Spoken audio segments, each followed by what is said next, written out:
crazy day in the markets. You've got United Healthcare, which is down, I think, close to 20%. And I'm actually going to delve into it a little bit and talk about it today in today's live stream. I'm assuming that some people will be interested. We've got GM that had great earnings and it's shooting straight up. I think it's up close to 10%. And even some of the healthcare stocks are getting crushed and some of them are doing really well. Really interesting day. Plus, I've seen metals all over the place. I saw platinum up like started up, I think, close to $200 yesterday to close down, and it's down 300 and change today, which is outrageous. I mean, it's having 10% moves. Not sure what's going on. The metals have me the most nervous because it's kind of an indication that maybe something bigger is going on, but I guess we'll see. Anyway, as always, this is not financial advice. I want to get this stuff out of the way so that we can talk about whatever we talk about. I am not a financial advisor. Please, you shouldn't be listening to me or anybody else on YouTube for that matter when it comes to your financial decisions or investment advice. You really need to take care of that and do your own research when it comes to those things. Anyway, I hope everybody's doing well. And like I said, really a crazy market. We're going to delve into United Healthcare a bit.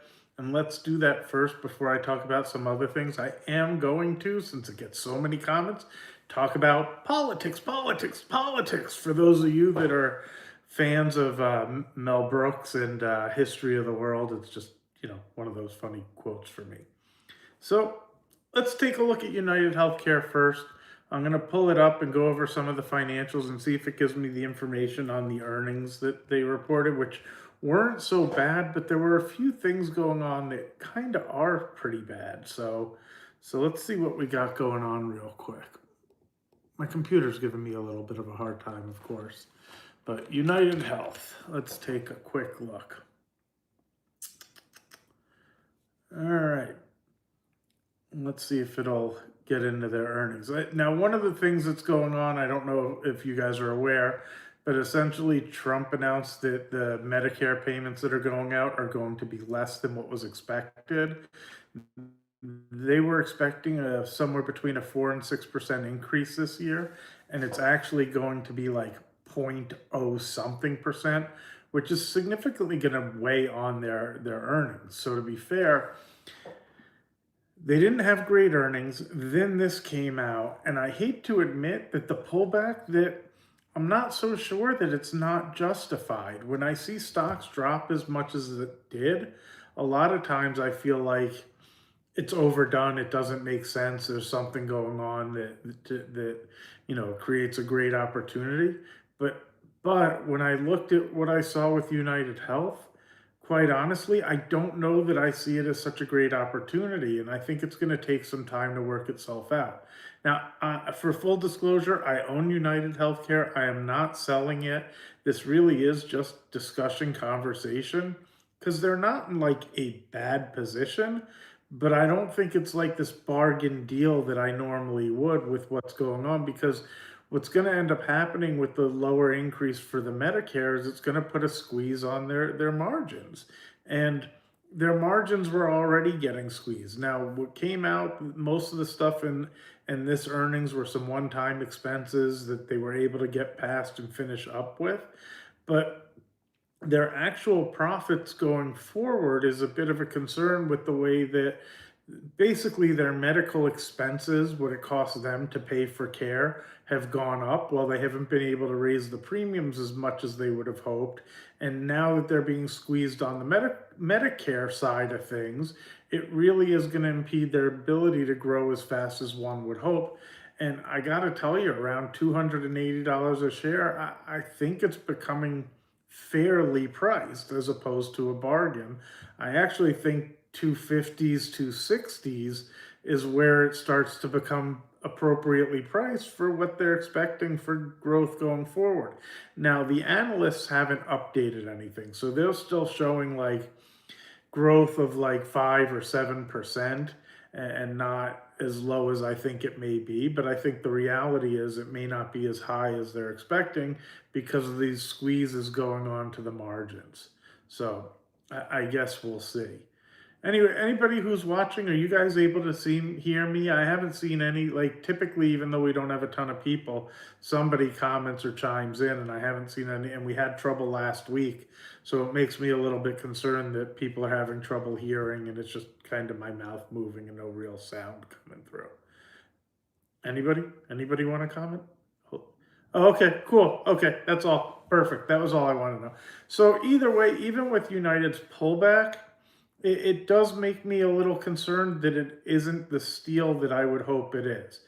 Now, again, there's no reason for me to sell it for the amount of shares I have. Hey, oh, good, Joe. Joe, actually, I'm glad you're here. Um, it's not like I spread out enough that it's not like, don't get me wrong, it's down 20%. I'm never happy to be down 20% on something, but it is what it is. They still make money. I just think that they're going to have a slower growth going forward, and it may not be the bargain I hoped for. The last time it was down here, they didn't have all these things going on, and I think the biggest thing that's weighing on them actually is the lack of the increase in the Medicare. So that actually has me a little bit concerned. The only thing about it is we only have 2.5 more years of this administration, and whoever comes in next possibly could change these types of things. So for those of you who have United Healthcare, I don't know if any of you do, feel free to let me know your thoughts about it as well. I'm kind of curious. And also, if you have anything you're watching or want me to look at, I'm happy to. I know Joe and I have talked a little bit about the metals, and let me pull up. I just go to this bullion exchanges, which is not the actual market. I could go to the CME website and look, but uh, anybody who buys or sells metals, I find online, these guys are really reasonable. But yeah, platinum's the most interesting to me, back down to 2,500 and change an ounce. The only reason I point out the metals is I think they are telling us something is going on. They usually don't have this volatile moves for all of them. Gold is up to like 5,100, and silver has actually had a big pullback to $108, which is really amazing. Now, I try to stay really well diversified. So you look like that one mafia boss. Hopefully, it's somebody good. Mafia is whatever. But I try to keep a little of a bunch of things. So I have some metals. I, I only watch them out of they're interesting to watch. And the funny thing is, um, sorry, so Joe's saying, I assume I answered it already. What is their 52-week low? So Joe's saying he was wondering my thoughts on United Health. He'd say a new 52-week low is coming. And let me see what their 52-week low is to see if we're on the same page. Hi, Lily. Same hair, same body, kind of the same face. The one for Tony Soprano, that one. So 52, yeah, 234. I think it's totally within reach. And it's still, I mean, we're still talking another $50 from where it is. So I'm not really negative on United Healthcare, but unfortunately, I'm not really positive on them either. And I mean, like I said, I have a decent position in them, but it is part of the overall portfolio, and it all balances out. So like whatever, I just think it's going to take a lot longer for it to catch a bottom and potentially start going higher, because what they're going to have to show is growing revenue and growing profits and the things that one would want to see in a company going higher. And I don't know that they're going to be able to show that for some time. That's a little what concerns me, because really their margins are getting compressed on every side. Their costs are going up. The government is cutting how quickly they're raising the Medicare payouts to them. And, they're not able to really raise the premium, which what's so amazing to that is somebody who has health insurance and has to pay for it. From my vantage point, now, I don't think I'm United Health Group. I'm Sierra Health and Life, I think. But I've watched premiums go up a ton, And every time I go to the doctor, like their fees go up as well. So it's interesting that they're feeling squeezed on that end because to me it looks like they're charging more, but according to them, they're really not. Maybe the percentages are less than I think, especially because what I had read is one of the things that is hurting them is there was something in there that the government was covering based off of Obamacare that expired, and the Trump administration didn't extend that. This is not my political talk yet, although I might talk politics in a little bit. Um, and I don't know if he did it for political reasons to try to get something else through or anything else, but that's kind of what's made premiums go up is we're not getting that discount at this point. I guess there was some discount that was helping to cover the cost of the healthcare expenses, that expired and it hasn't been extended. So a lot of people saw their healthcare premium go up like 20, 30, and even 40%. Now, we were fortunate enough that the person who helps in our office with the healthcare knew this was coming around, so she did an 18-month policy. So ours won't change until come June, and then we'll have to delve into it and see what it looks like. Um, there might be a lot of United Healthcare drops coming this earnings period. It's kind of what I'm wondering if we'll start to see. And actually, Joe, what I worry about more is if we see really strong earnings and the stocks fall like that. Because I've always had this attitude of like when things are the opposite of what you expect, like if on the day that I think it's Meta and Amazon tomorrow, if they both report tomorrow and their earnings are stellar and their growth and everything else, and people harp on CapEx or something else and the stocks sell off really hard, that'll bother me a lot more than anything else. Like good earnings and not moving, or good earnings and going up is fine. Bad earnings and going down is fine. Like when things make sense, it's nothing to think about. But yeah, at least what I learned when I was younger is when the news doesn't make sense to the stock move, you have to be very cautious as to what's going on because it tends to mean that somebody who knows something more than the news are the ones that are getting out or buying a stock. So you have terrible news, bad earnings, everything else, and you see a stock go higher, or great earnings, great news, and you see a stock go lower. That could mean those with a lot of shares see the volume coming in from the good news or bad news as an opportunity to put on the opposite position, which ends up driving the stock the opposite way of what you would expect. I hope that wasn't like overly confusing. When I heard it coming out, it sounded like a bunch of jarble. Um, but the metal volatility, going back to the metals, is actually the kind of thing that concerns me about it. I don't care where they are, it makes no difference. I have a very small position in them, and quite honestly, like, pat myself on the back. I, I have a few ounces of gold from when it was trading below 300 an ounce. So if it falls to 2000, like it really makes no difference and it's a small enough position. But I try to really watch everything, which is what I like about markets.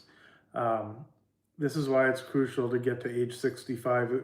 Yeah, yeah. So Joe's saying, and I couldn't agree more, this is why it's crucial to get to age 65 as quickly as possible because Medicare premiums are cheap, which I've looked at it and he's 100% right. And they have good benefits and they help to take care of people. Whereas self-insurance and paying for it, I mean, so it's my wife, myself, and my son. And I think my company covers 50% or 70%, but just of my portion of it. And I got the cheapest one with the highest deductible because we also, to overshare, we have a doctor who doesn't take insurance and you kind of pay monthly for cash. And I really like that because he's a great doctor and it frees up ability to just do a lot of stuff over the phone and whatever else. But I think we're paying, I don't know, like 1,200 or something per month. I mean, it's just absurd. And then when I get to the doctor, like it used to be $25 copays, and every time I go, all of a sudden it seems like it's 100 and something, or close to 100 or whatever. So I've watched the deductible as well as the copay just seem to change even when I get blood work, and I find I'm almost better off just negotiating and paying cash. I don't know if any of you do that. But I find if I tell them I don't have insurance, what I end up owing is less than what I do owe with my insurance. And the couple times that I've done stuff out of the country, it even like blows my mind more because not only is it less expensive, I don't have insurance there, and their system makes more sense. Um, so both in Malaysia and China, I did. I'll talk about it again. So Wheat Candle is asking about United Health. I think it's what everybody's interested in because it had such a dramatic move. And actually, it just came up on CNBC also with Humana, CVS, Centene, and Elevance Health. Um, I'd have to look into the financials of the others to have an opinion. And real quick, Wheat Candle. Part of what I said is I hate to admit, even with the pullback, I don't see it as a steal like I normally would. But I kind of wanted to. We'll go into it again as we get later on, and we talked about it a little. Um, so when we went to Malaysia, I did. Lily, I'll take a. Let me write some of this down so that I get caught up. So GM, we'll go over United Health again, and then Joe, of course, with the metals that I know he and I both find them interesting. Um, so GM, we'll take a look at them. They have a great day. They had good earnings come out. United Health will keep talking about in the metals with Joe. Um, so when we went to Malaysia a few years back, I did this health screening. They checked everything from sight and hearing to getting on that treadmill and running with all those things in me and EKG. Spent a whole day at the hospital looking at everything you could imagine, blood work, this, that, and the other. No insurance. I mean, I have insurance here, but no insurance. So I'm paying cash. And then you sit down with a doctor, you ask as many questions as you want. I probably spent a half an hour or so with her. And the entire thing costs $250. You can do this as often as you want. And for locals who live there and have the insurance, they charge $1 to do that. The other thing I notice is if you go and see a doctor in other countries, everything is in their hospitals. So if you need to go get something done, they'll just give you the room number, tell you what floor to go to, and say, hey, go get an x ray here, go get blood work there, go have them do a MRI there.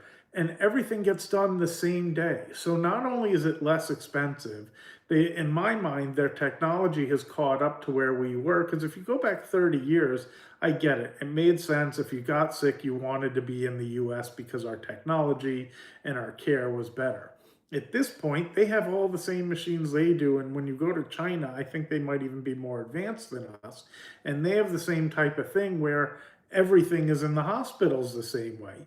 Here, it takes, if you don't have a doctor you're paying cash to, you have to schedule the appointment, which might be a few weeks, if not a month or so out. Then when you finally see them, they then reschedule for you to go see somebody else because you need the referral before you can even go. Like if you want to see a dermatologist, you need a referral. Like seriously? If I have a freckle on my hand that I want looked at, I need to see one doctor, get a referral, go see another, and they schedule it 3 months out. Like our system is so antiquated, none of this stuff really surprises me in any form, and our costs are going up. It just blows my mind away. Um, so let's see, what did Joe say? Because I know he's talking about Target, which he knows I own. You need to be aware that Target also posted confirmed the last week. It's almost at the 20. I assume you mean 103.16. Yeah, but you said you thought it was going to $85 or $80, which if it does, I'd be happy to buy more because I know you do the charting, but to be perfectly honest, their earnings are good, their revenues are good, and they use like 56% of their free cash flow to pay a pretty healthy dividend. So if the stock gets lower, like I'm thrilled to pick up a over 5% yield. It's something that's very sustainable, even if they slow down and earnings start to get impacted because they've got plenty of room for errors. Like that's what I like about Target. I don't have major concerns about it.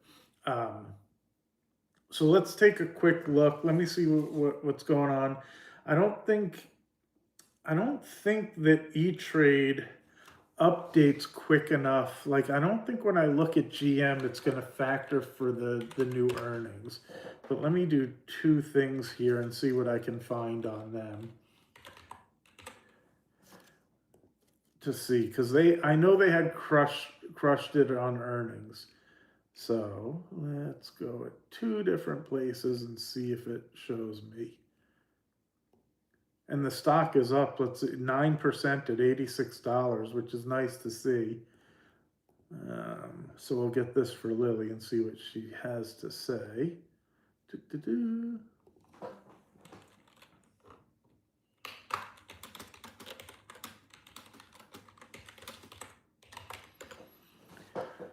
Let's see if this.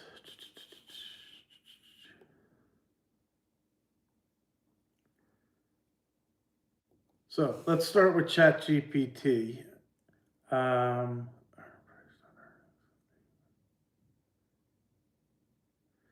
So the primary catalyst behind GM's strong gains today are tied to its latest earnings report and updated outlook. Quarterly results beat expectation. GM posts stronger than expected quarterly fourth earnings, with adjusted profits that topped analyst forecasts, even though some headline metrics were mixed.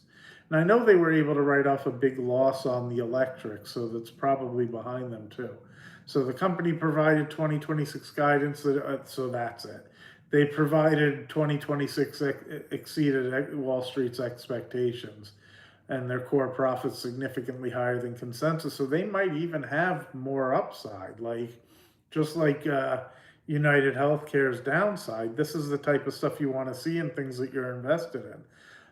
Positive sentiment on broader performance despite some EV related charges and revenue headwinds.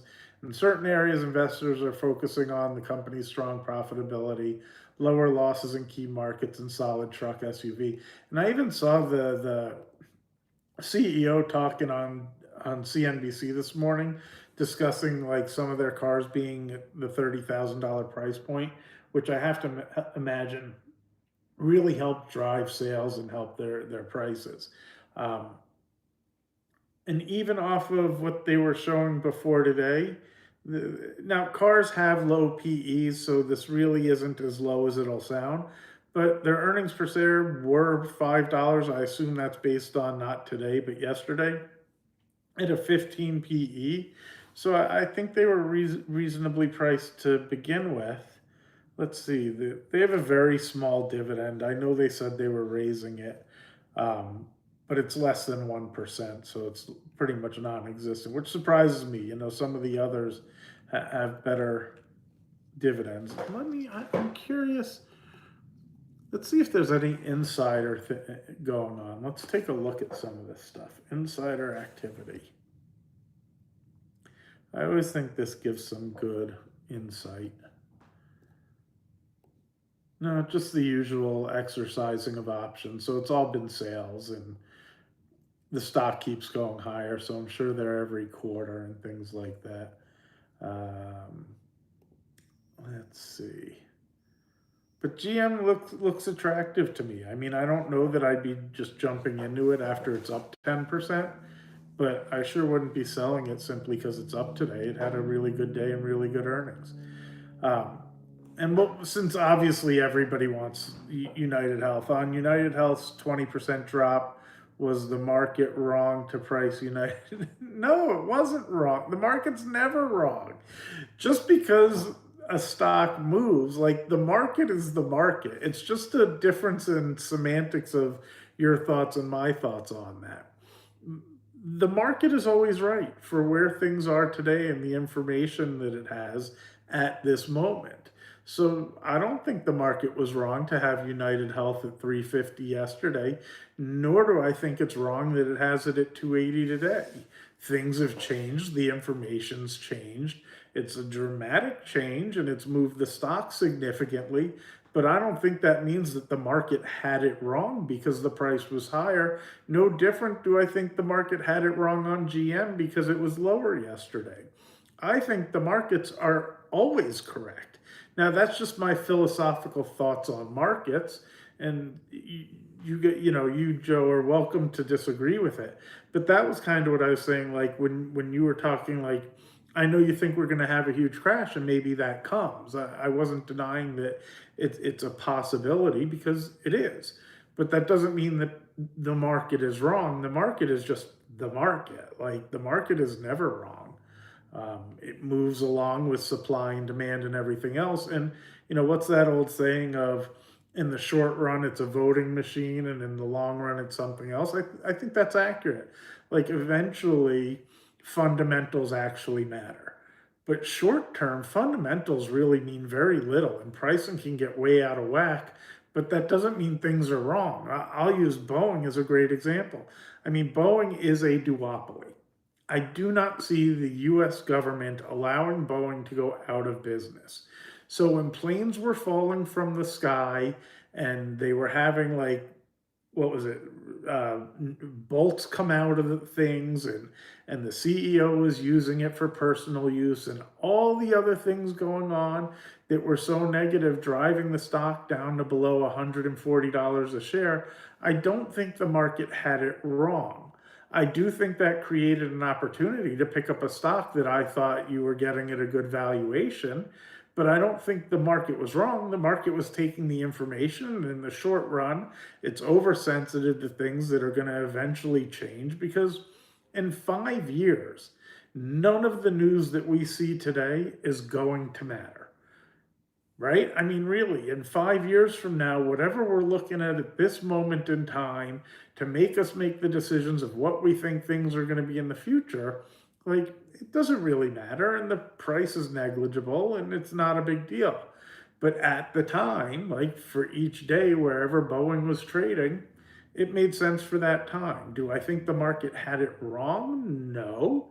But I saw that as opportunity to buy Boeing stock, and I think that's what, like, you see a big crash coming, so you're on the sidelines with cash. You may end up being correct. I still don't think that means the market's wrong. And if that comes to fruition, eventually you'll be able to take advantage of that on the other side and be able to get things at a discount. And your analytics will be good, but it doesn't mean that the market is incorrect for where it is currently. It just means the market will move and move accordingly. And whatever news comes out to push it to the prices that you see it getting to will be the news that comes out. But I know there was something else that I wanted to get into.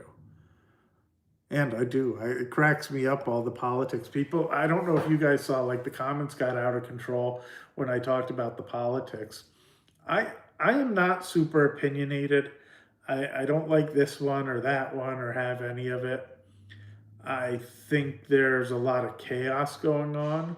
And this was something really good that somebody said to me, because I tend to lean towards the right, for full disclosure, which I'm guessing people figure out. At the same time, I like some of the policies that are going through, but I don't really love how they're going through. And I'm really upset with that last guy who got killed. What was his name? By ICE. All of this is very sad.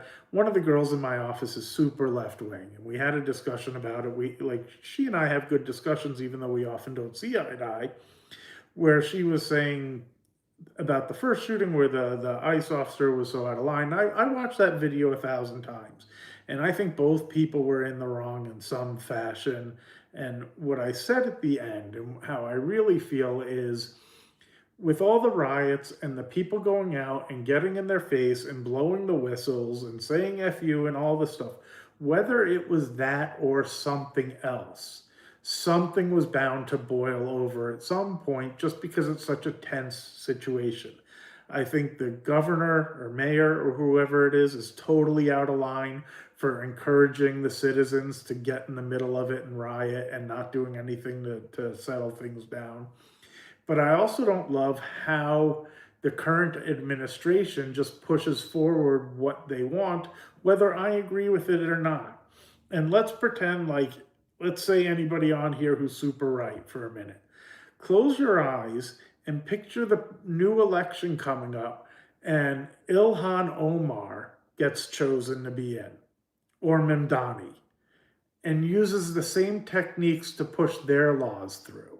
That's my only problem with what's going on is if somebody gets in who I really have a difference of opinion in, and they start ignoring Congress and Senate to push through their goals where I would be really unhappy, that worries me about the precedents we're setting.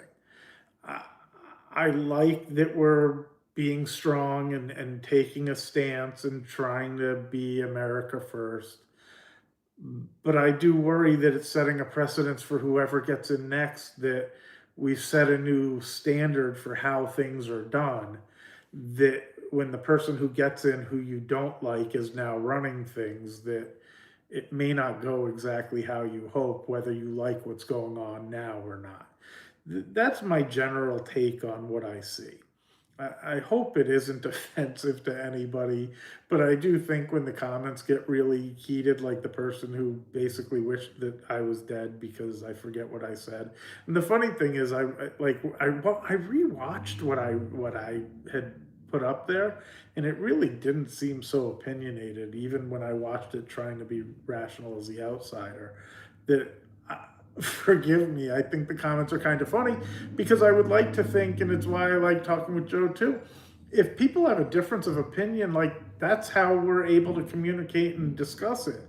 The only thing I have an issue with is somebody who's so extreme that they can't have a conversation and be reasonable about it. Like I can pretty much talk about anything, and just like one of my best friends, we argue all the time. I think we enjoy it. Like he's talked about doing some of the financial stuff with me, just because we constantly get into these discussions where, he's a really short-term trader, and he'll buy a bunch of this because it's down and get out if it goes up, but then if it goes down he gets super stressed. And I'm trying to explain the difference between what I consider investing versus trading, and it's like he just sees things philosophically different, but we have a lot of fun and we like our arguments. So I'm super excited to have open conversations with people I disagree with.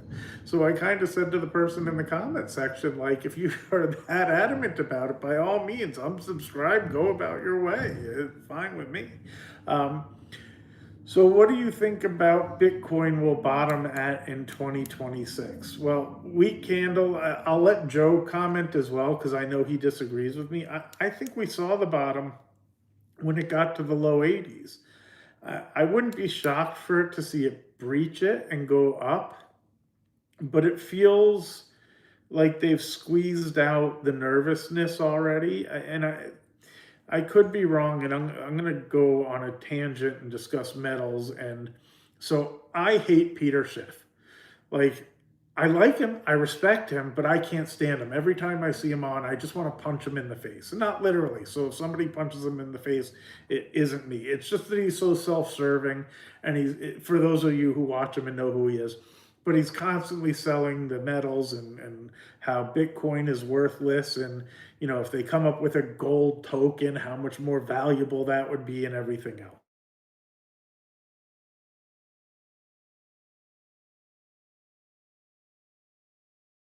Forgive me. I know it froze. If I get a phone call, that's what happens. So it finally clicked the other day when I was thinking about this. And I'm not saying this will happen, but I understood his thought process as much as I want to bop him in the face. And I'll talk about Meta shortly, who has earnings coming up soon too. So if they're able to tokenize gold, which they kind of have, but it's a little bit different, and it's actually backed by gold, which is what Peter Schiff is trying to do, where if you want your physical gold, you can request it and they will mail it to you. What I actually see that it could be is that he could be right and Bitcoin could have no value in the future. Because when I think of gold, silver, platinum, copper, and Bitcoin, if we went to the middle of some smaller country to a vendor who sells their goods in those little, like a night market or something else, I could see a scenario where we've gone digital and they accept digital payment and they understand gold, silver, platinum, but they still don't really understand what the hell Bitcoin is. Now, I am a believer in Bitcoin, so I want that understood as I say I do see his scenario. If that came to fruition and you actually hit that scenario where the global universal payment system, because I do think fiat currency is in jeopardy. I don't know that I think that means the dollar will crash and all the chaos that these guys sell. Maybe it means nothing. But I do see it as a possibility. And either we are in a big bubble in the metals and they're going to correct significantly, or the banks and somebody else know what's going on and they are buying it, like we used to say on the floor, with both hands as much as they can, even at the levels we're at now, because they know something more than we do. I do not know which it is. I'm not really making a guess on the metals, but there is something funky going on. It doesn't feel like a top because I've talked about it before. I haven't seen like people on the street talking about how they need to own gold or whatever else.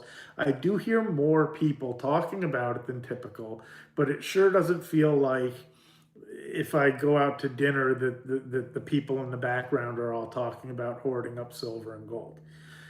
If Peter Schiff's vision is right, I could see a scenario where gold has a Bitcoin type of move and it goes to 100,000 an ounce, which I throw that out there like a joke too, is such a ridiculous number, but it could get to anywhere. If you're able to buy a hamburger in some faraway country that everywhere seems to have some general valuation of this universal token of valuation in every country where they're all comfortable using it because they all like to own silver and gold, and you're able to transact in any fraction of that because crypto goes out to, what is it, 8 decimal points, so you're able to use 50 cents of silver or gold or whatever. I could see his vision. Do I think it'll come to happen? I really don't know. But in terms of my gut as to fluctuations in supply and demand, I do feel like that 80 seems like a pretty good bottom for Bitcoin, but I would be concerned if it got below there. That it's kind of funny that in Joe's comment he says 5,000, because when it fell from 60 some odd thousand down to below 20 the last time it had a real big up move and down move, I kept telling my brother 4,000, 4,000, 4,000. Like I was waiting for 4,000. When it got stuck below 20 and just didn't seem like it was going any lower, is when I said, I don't think it's getting to my number. But to be fair, like if you go back in time long enough, the thing went from like a few $100 up to 800 where it fell back down. Then it went up to like 2,000 before falling to 12. And then it broke and took a while to get above 4,000 before, which is where Joe's 5,000 is probably coming from if he's looking at it on a chart. It sat at 4,000, 4,500 for a long time before it shot up to that 60 some odd thousand that it made.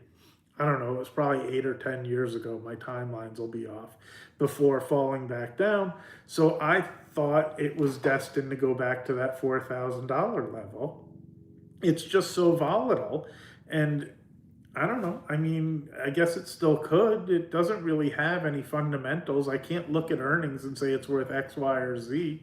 So it's a big gamble. It's nothing. It's nothing that I would put an amount of money in, even if like I don't mind throwing a few dollars at it and not getting out of it, even if those few dollars turn into a lot of money. But I sure wouldn't put enough money into Bitcoin that I'm super concerned if it went to zero, because it could be tulip bulbs. Like, to be fair to the ones who hate it, it could be, but it also could be the historical online version of gold because it was the first.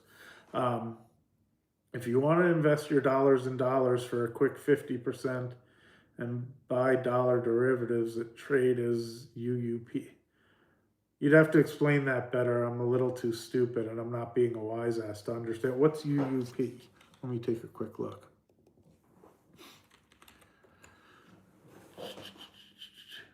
Invesco DB US dollar. Oh, it's the dollar index. Yeah, I think we're likely to Oh, you think the dollar is going to get stronger? Interesting, because I think we're liable to make the dollar weaker to pay off our debt on weaker dollars. So the COVID low was 3,600. I didn't know that was during COVID. I thought that was when it got back down to like 20,000, a little below. I'd have to look at the chart again. Let me see if I have something that charts it.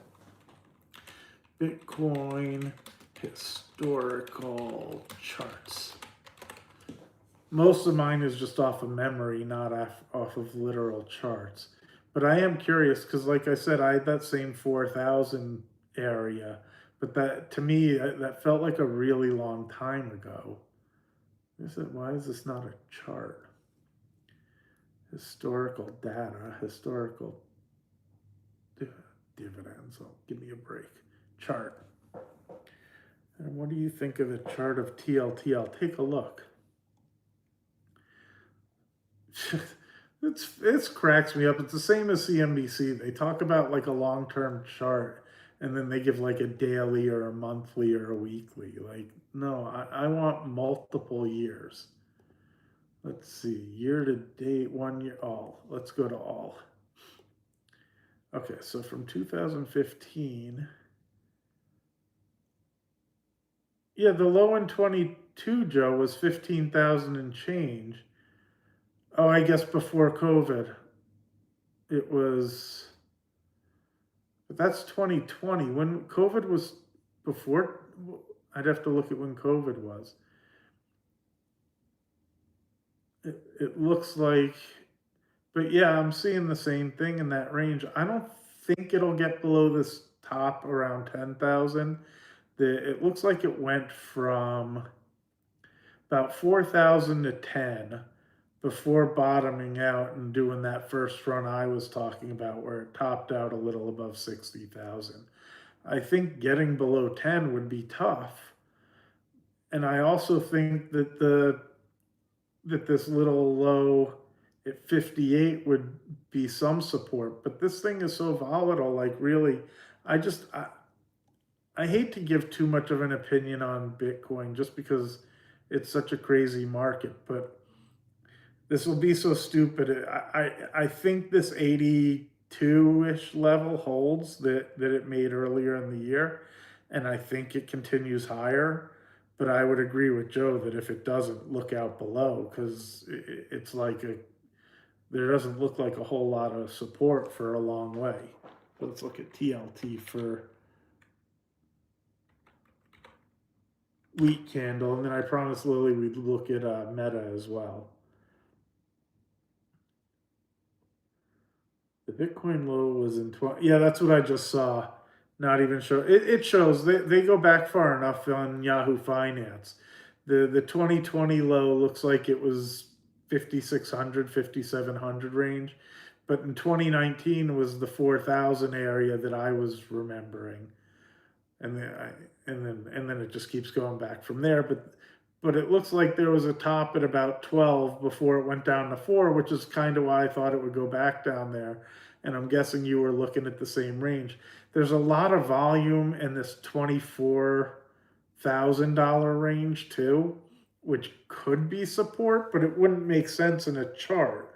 I'm just looking at the volume that was there when it got on the way up back during COVID, so it would make sense that it had a lot of volume.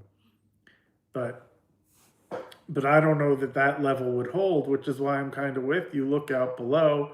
It could catch itself in that $50,000 to $60,000 range, but same thing. It's just such a weird, like, it's just this cavernous chart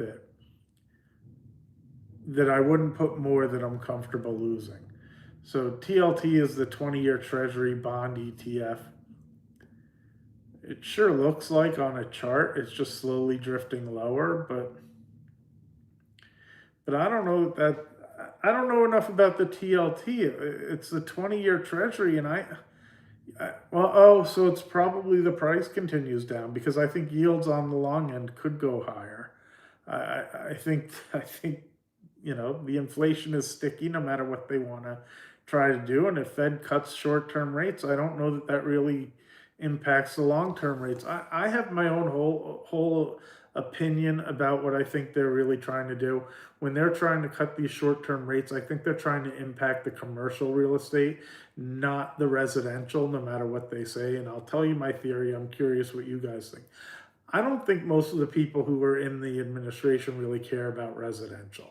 And residential is going to be more impacted by the 10-year treasury. It's actually off of mortgage-backed securities, but they tend to move with the 10-year and a little bit off the 30-year. And I think those are going to stay high unless they come in and do quantitative easing, which they will do if we have a massive correction, which I know Joey thinks we will, and maybe we do. Outside of that, the commercial real estate is dictated by the short-term yields, which we know Trump's background, and it's commercial real estate. So if he's able to get those short-term yields down and push the Fed to cut rates, it allows things to happen that haven't been able to be done in a long time. I forget that crazy guy. He's very charismatic, but he's gotten involved in commercial real estate, and he confirmed a story that I had heard through a friend. So a good friend of mine has a client who bought up a bunch of commercial real estate, owned a ton of it. He's getting older. He sold out of all but 3 buildings before rates went up and before things changed. So he's pretty much retired. Now, I know this from doing mortgages, which is most commercial loans are non-recourse loans, which means you're not personally liable for the loans. So the bank calls him in because he needs to refinance these loans. He goes in and essentially they say, hey, with the higher rates, they don't qualify for being able to refinance. You have to put more money down. I get the math, and the bank is correct. They can't just simply ignore it. Rates have gone from 4%, let's say, up to 9 or 10 for commercial. And the way that those loans work is they're based on the rent rolls. Basically, as long as you have more money coming in than what your monthly cost of the mortgage is, they qualify. So when rates go higher, short-term rates, because they're usually 5-year adjustable loans that these guys are always borrowing more money against to be able to buy more properties, and then they continue to refinance and leverage and leverage and leverage. So when rates go up, it just doesn't qualify. The math doesn't make sense. They don't have a ton of equity. All of a sudden, the new payment is too high to be able to be covered by the rents that are coming in. So he goes in, they start explaining, hey, it doesn't qualify, you need to put more money down. And he kind of looks at them and he goes, look, I'm semi-retired. I'm not putting more money down. And they're like, well, you have to. So he hands them the keys and he says, you can have the property. And he means it. This is not a negotiating tactic. And the guy in the bank goes, no, whoa, no, we don't want the property. And he goes, well, you just told me I have to put more cash down. I'm not putting more cash down. You said it doesn't qualify. You tell me what we're supposed to do. In the end, the guy at the bank finally said, okay, well, just keep making your old payments. We'll figure it out in time. Well, that's been going on for him for years now. And this guy, I forget his name. He's on the coffee, whatever, with, you guys are on YouTube. I'm sure you remember his name, but he has millions of followers. But so the investor was on the show and he kind of confirmed the same thing because he was talking about it's beginning to crack. He's looking for opportunities to pick up companies at a hugely discounted price because people are running into this problem where they can't finance and get the right return for the properties. And the guy who's doing the interview kind of says, so what are you doing? You own a bunch of commercial property. And he said, well, the banks are just letting me float it.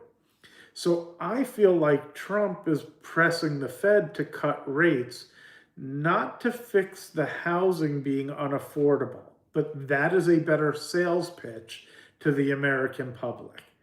But what he's really trying to cut it for is to save all of his buddies in commercial real estate who are in this position where the banks are floating them and they can't refinance because the math doesn't make sense. And if he's able to get those short-term yields down to where the math does make sense, they're able to refinance those loans and continue on their merry way. That's what I think the push for cutting rates is more than anything else.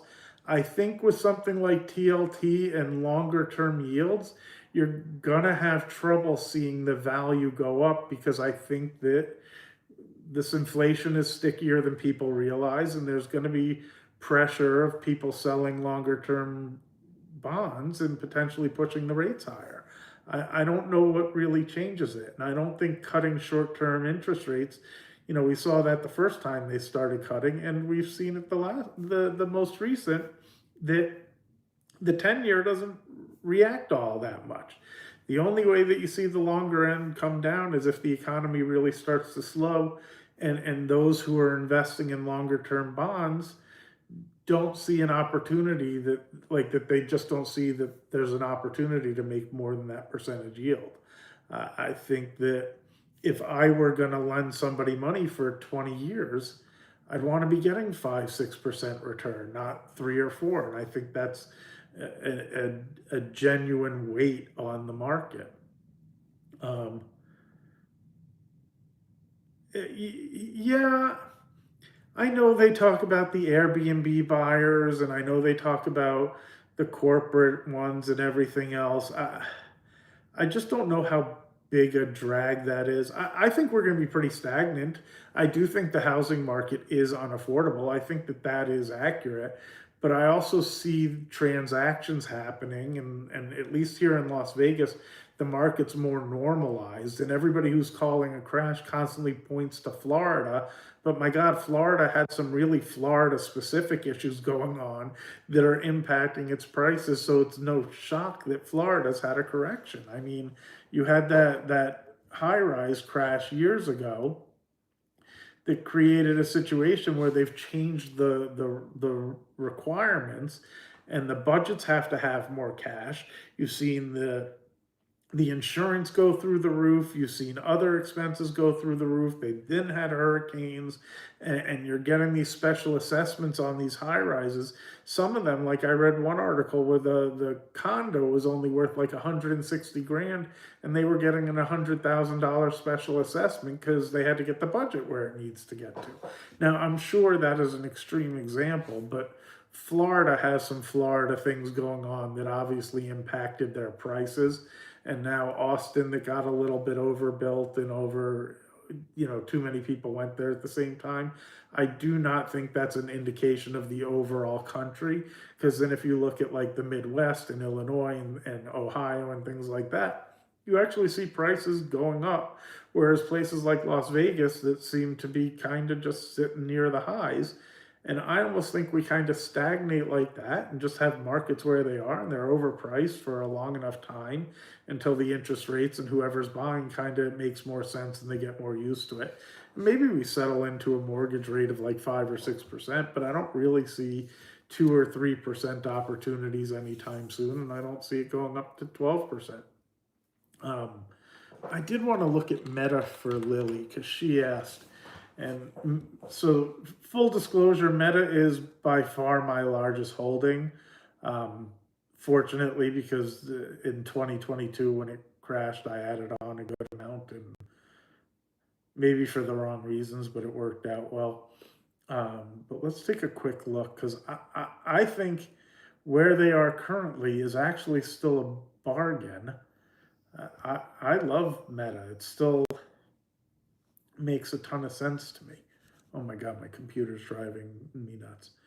I mentioned that I use the villages as kind of a template for Florida. Right now, only high-end homes are selling well, homes price. Yeah, yeah, I'm sure you, I don't know where you live, and I'm sure you pay closer attention. I just look at the overall, and I just know, like, I don't really picture Florida being the entire country. Florida's Florida. Um, and maybe we have a correction like that, but understand that the loans that we had back in 2008 were a massive contributor to what happened in 2008. I would not be shocked to see a 10% correction anywhere. I wouldn't be shocked if certain areas had bigger ones, but I would be shocked if we had an entire country happen back then, because you add to everything else stated income, stated docs, zero down payment on an option arm that gives you 4 different choices for what you're going to pay as your payment, and one having negative amortization, if I pronounce that right. That is like a ticking time bomb, no matter what economy you have. Those don't exist now. And they all kind of seasoned around the same time. You now have people stuck in sub 4% interest rates with 100 per, their valuations have doubled or more. You would need a massive correction to panic them out, and you really need panic to cause a crash. You don't need typical 10% drops. It's just not going to freak people out who are locked in at 3% interest rates. And forgive me, the golden handcuffs are true. Like, this isn't, I'm not saying it for ego, so please don't hear it the wrong way, but our interest rate is 2.75. I don't think I could afford the home we live in if we went to buy it today, but our payment is relatively inexpensive and we don't have a whole lot of pressure. I just think there are a whole lot of people in that scenario that they're not looking to move. So on trailing 12 months, Meta right now is trading at a 23 PE, Lily. I assume you're still all right. The dividend is a joke, so I find that kind of funny almost.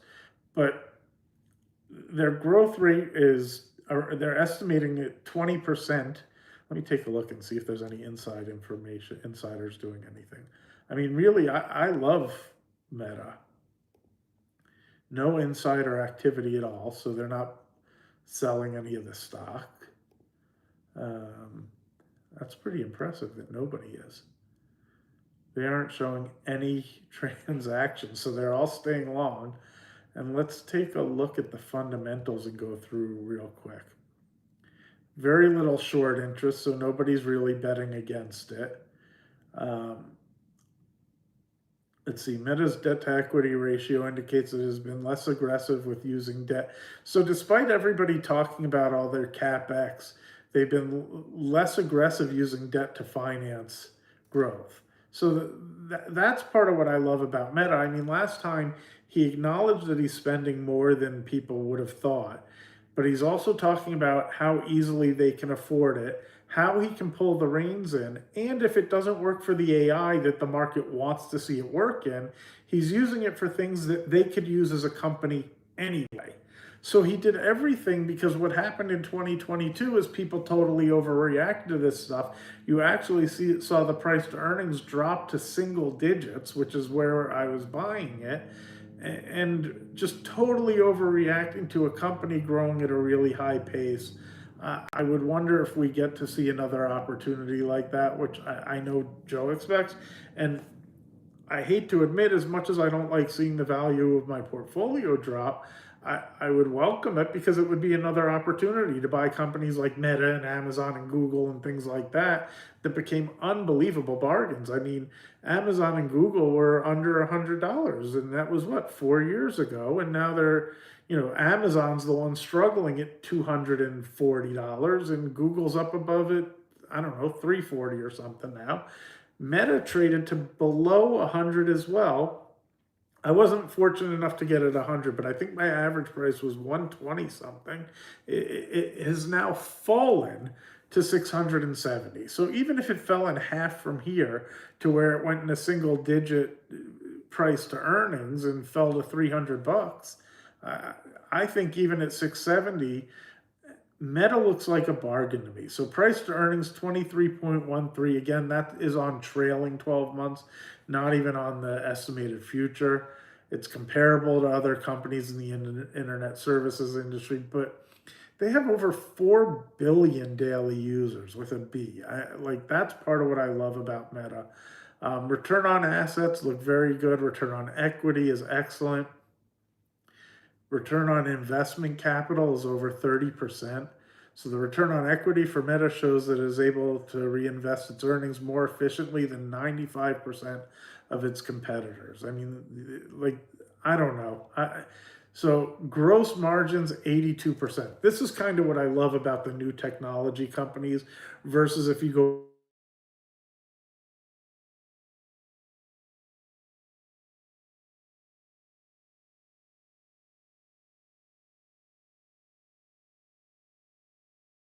I know it froze. But when you look at the new technology companies and their ability with margins and the way they expand, it's so different than companies of the past that had to, build the warehouses, buy the land, build the space. These guys just they just need more offices and more people to get on their computers. Gross margins 82%, operating margin 43, net profit margin is almost 40%. It's just absurd. Let me see if I have Chat GPT and if we can do a quick, thing on Meta too. But they're one of my favorites. And anybody can do this. Can you please do a stock analysis for Meta? All right, keep in mind that when recession hits.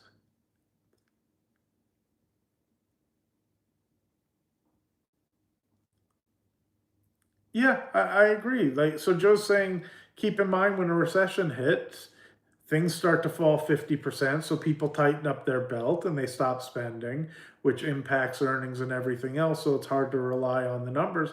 I don't disagree, but the economy doesn't stop either.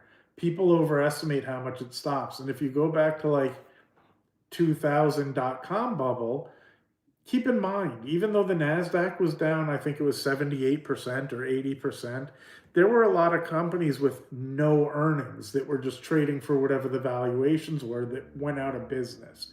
You fast forward to today, and even if you look at a Palantir, which I think could correct 80%, I don't know, I'm just throwing a number out, but Palantir does have earnings and they are growing. It is a different scenario than pets.com isn't one, but they had all of these, just anything that was a .com. It's just, I think we are in a different market than we were for the .com, and we're in a different market than the great financial crisis. So it's just a difference of opinion.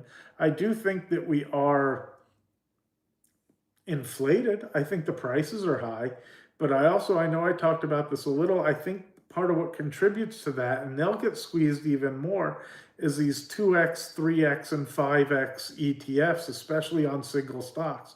Because you take Tesla, which you and I can probably agree, I think it's super overvalued.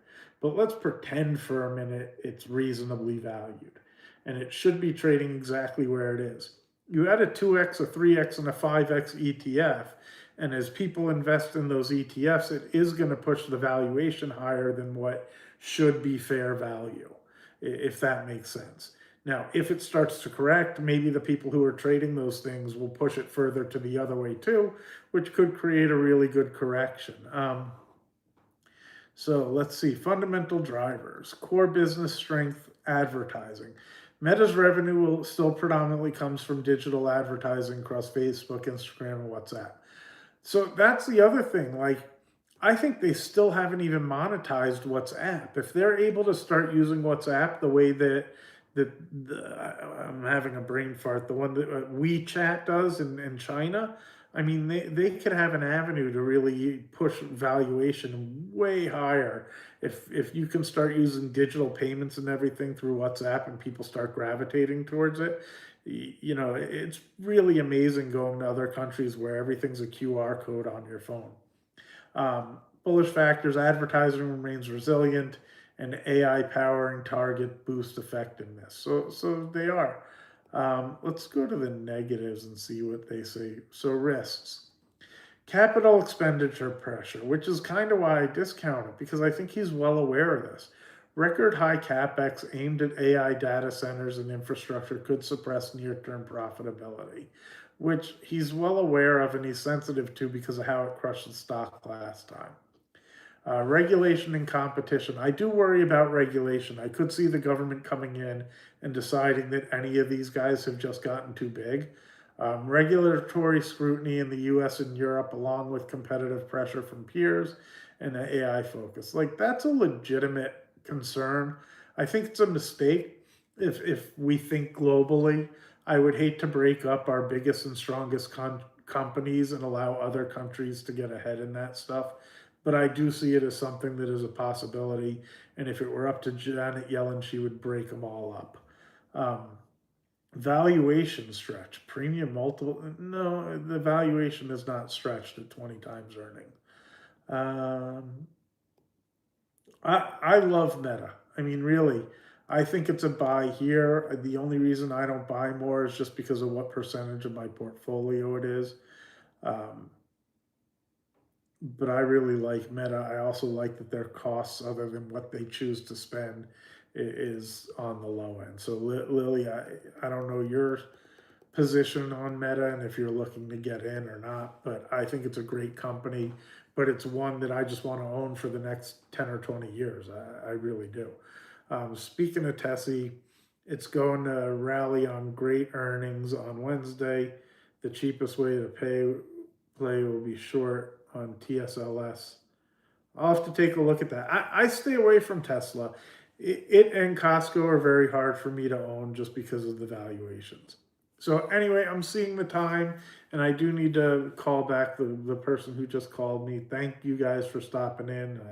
I hope you enjoyed the conversation. I actually, it's funny. I'm almost beginning to like that it's a small group, and as much as my ego would like it to grow, I kind of, I don't know. I'd rather chat with people that I recognize the name and answer questions and things like that than worry about a million different people. So have a great day. I will try to post a couple times, but if I don't, I don't. And I'll talk to everybody soon. Bye bye.